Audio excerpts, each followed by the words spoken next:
Are you wondering about the information that you see on your seed packets and why there's only one planting time when you've heard multiple people talk about many planting seasons?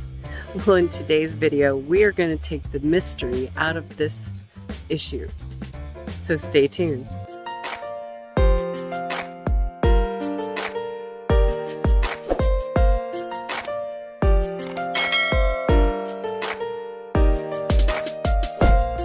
Hey, and welcome to City Homestead Living. I'm Tammy, and today we're out in the garden to talk about the seasons for planting. This is summer season, and yes, you can put things in the ground, even though your seed packets might not indicate it. You may only learn to plant after the last frost date and how many days to maturity. This map shows you your hardiness zones. I'll leave a link to it below. You will also need to go to Farmers Almanac and find out your first and last frost dates, also in the description. Succession planting is another great thing to do in the summer season. You can plant more radishes after you've harvested your spring radishes. You can also plant additional onions and carrots.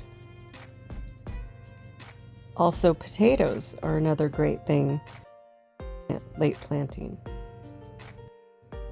The really great thing about carrots is that although they take a little bit longer to get to harvest, they can stay in the ground during your cool weather and you can harvest later. Squash and zucchini, another thing to plant late.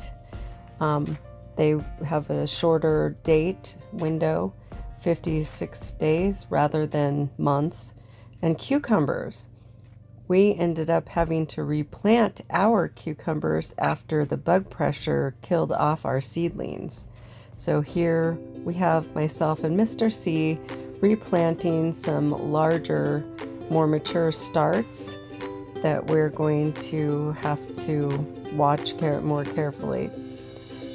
We've used our little hand auger. This is a great tool, I'll link it below, that we use on our drill, and it just pulls the dirt right out. I recommend making sure it's moist first, otherwise it won't pull it out of the hole.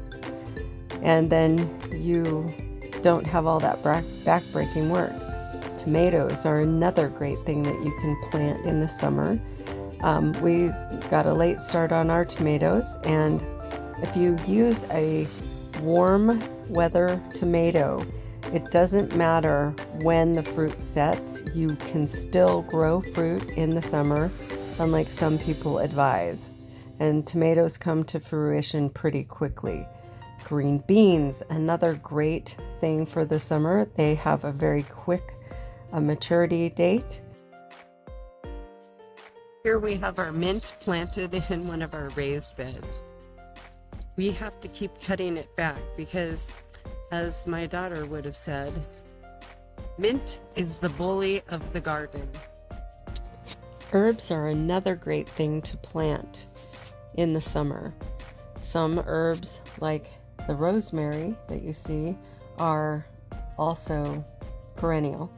Other things like the parsley and basil are seasonal, and you would have to replant them next year, but they will go for quite a while before the frost. All in all, it is my hope that you find joy and peace within the garden. Thank you for coming along with us today. Be sure to like and subscribe, share our videos on your social media. By sharing our videos, it's the fastest way you'll help this channel grow, and we are excited to have you as part of our community.